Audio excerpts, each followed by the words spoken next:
যে এইটা তখন ভেবেছে ওরা যখন ওরা ডিসিশন নিয়েছিল তখন ওরা টেন্ডেড আনটেন্ডেড ভাবছিল। তো যাই হোক ওদের যে ডিসিশন সেটাও কলকাতা হাইকোর্টে রিট পিটিশন পেন্ডিং আছে, তাতে বিচার হবে, কিন্তু সিবিআই ইনভেস্টিগেশনটা হবে না। তারা এটাও বলছেন দাদা কি ক্যাবিনেটে যখন নোট তৈরি হয়েছিল তখন এটাও বলা হয়েছিল কি subject to the final judgement of the Kolkata high court. সেই জন্য যে ওই ডিসিশনটাও ফাইনাল নয়, যেহেতু হাইকোর্টে পেন্ডিং আছে সেখানে বিচার হবে। ইন দ্য মিন টাইম এই ক্রিমিনাল ইনভেস্টিগেশনটাকে স্টে করলেন সুপ্রিম কোর্টে, খুব ব্যালেন্সড অর্ডার। বিকজ একটা অন্য খবর রয়েছে যে আজকে মডিফিকেশন অর্ডার যেটা মুভ করেছে স্টেট গভর্নমেন্ট সেটা মেনশন করা হয়েছে, আগামীকাল খুব শুনানি হবে। তারা বলছেন অ্যাডমিনিস্ট্রেটিভ কিছু ডিফিকাল্টিস আছে জাজমেন্টটাকে ইমপ্লিমেন্ট করতে গেলে। ওটা একদম বাজে কথা, কোনো অ্যাডমিনিস্ট্রেটিভ ডিফিকাল্টি নেই। ওরা যদি চায় ওরা ইচ্ছে করলে রিটায়ার্ড টিচারদের দিয়েও পড়াতে পারে, কিন্তু ওদের পারপাস হচ্ছে ওই টেন্টেড টিচারদের দিয়ে পড়ানো। আমার মনে হয় না সুপ্রিম কোর্ট এটা হস্তক্ষেপ করবে। কিন্তু 3 মাসের মধ্যে বলছেন খুব শর্ট ডিউরেশন। 3 মাসের মধ্যে সেখানে শুরু করুক, শুরুই করলো না আগে থেকে শর্ট ডিউরেশন। শুরু করার পর ওরা কোর্টে এসে চাইতে পারে, এখন সেটা ওদের যারা অ্যাডভাইস করছে তারা বুঝবে। মুখ্যমন্ত্রী তো বলছেন কি তাদের পাশে তিনি রয়েছেন, টেন্টেডদের পাশে। না, মুখ্যমন্ত্রী তো চিরকালই দুর্নীতির পাশে থাকেন, ইটস নাথিং নিউ। পশ্চিমবঙ্গের মুখ্যমন্ত্রী ইজুকাল টু দুর্নীতি, আমি সবসময় বলি। তো মুখ্যমন্ত্রী বলছেন প্রয়োজন হলে জেলে তিনি যাবেন, কিন্তু সুপ্রিম কোর্টে যাবেন, তাকে তো জেলে যেতে আজ হোক কাল হোক, যে দুর্নীতি তিনি করেছেন এটা নতুন কিছু না। তিনি বলছেন যারা যোগ্য তাদের পাশে তিনি রয়েছেন। তা উনি যোগ্যদের লিস্টটা দিচ্ছেন না কেন? মা মুশকিল।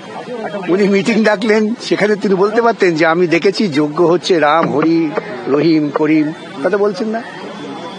আসলে উনি যে দুর্নীতি করেছেন সেই দুর্নীতিটাকেই বহাল রাখার চেষ্টা করছেন। উনি তো পার্সোনালি বলছেন আপনার বিরুদ্ধে একটা জনমত তৈরি করা হোক। তা করুক, কোনো আপত্তি না, আমি খুব খুশি। আমার বিরুদ্ধে যত জনমত তৈরি করবে তত বেশি লোক আমার পক্ষে আসবে। কেন আপনি এত লোকের চাকরি খেয়ে নিলেন তিনি বলছেন? আসলে উনি বুঝতে পেরে গেছেন যে এত বড় দুর্নীতি করেছে, এটা লোকে বুঝে যাচ্ছে। এখন লোকে ওর বিরুদ্ধে ক্ষোভ তৈরি হচ্ছে, সেটা কি করে অন্যদিকে ঘোরানো যায় সেই চেষ্টা, আর কিছু না। তা খুব ভালো, উনি যত বেশি আমার বিরুদ্ধে বলেন তত আমি খুশি। কিন্তু আপনার মনে হচ্ছে 3 মাসে এটা হয়ে যাবে যেটা সুপ্রিম কোর্ট নির্দেশ দিয়েছে? 3 মাসে না হলে তাকে তো দেখাতে হবে সে শুরু করেছে। এটা তো প্রত্যেক অর্গানাইজেশনে একটা সিনসিয়ারিটি, অনেস্টি থাকে তো, যে আমরা কাজ শুরু করেছি তা 3 মাসে সম্পন্ন করা যাচ্ছে না। কাজই শুরু করলাম না, আগে থেকে হবে না। তারা একটা চিঠি লাগিয়েছেন কি স্টেট গভর্নমেন্ট এসএসসি বলেছে কি প্রসেসটা স্টার্ট করো, তাহলে স্টার্ট করতে বলেছে, এখন এসএসসি বলছে কি করে স্টার্ট করবো? একবারে সব দুর্নীতিবাজেরা বসে আছে আশেপাশে। মুখ্যমন্ত্রী তো এটাও বলছেন যে কেউ তো টার্মিনেশন লেটার পায়নি, তো আপনারা কাজে যাচ্ছেন না কেন? এটা মুখ্যমন্ত্রী বলেছেন, আমরা জোগাড় করছি, উনি জবাবটা বুঝতে পারবেন।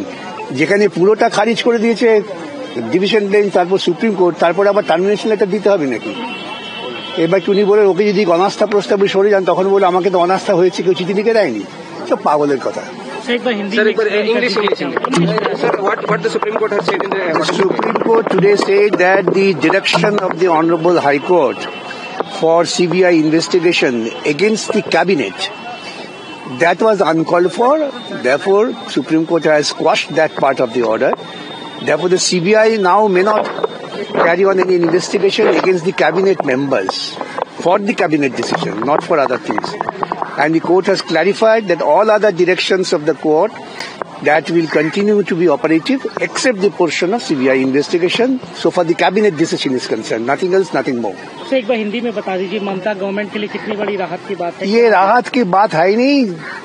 कलकत्ता डिवीजन में उन्होंने सीबीआई इन्वेस्टिगेशन के बारे में जांच करने के लिए जो आदेश दिया था, कैबिनेट जो डिसीजन लिए थे, कैबिनेट का डिसीजन का लेकर कोई क्रिमिनल इन्वेस्टिगेशन हो नहीं सकता संवैधानिक तौर से। इसीलिए उन्होंने बताया कि सीबीआई इन्वेस्टिगेशन वाला जो आदेश है उसको खारिज कर दिया।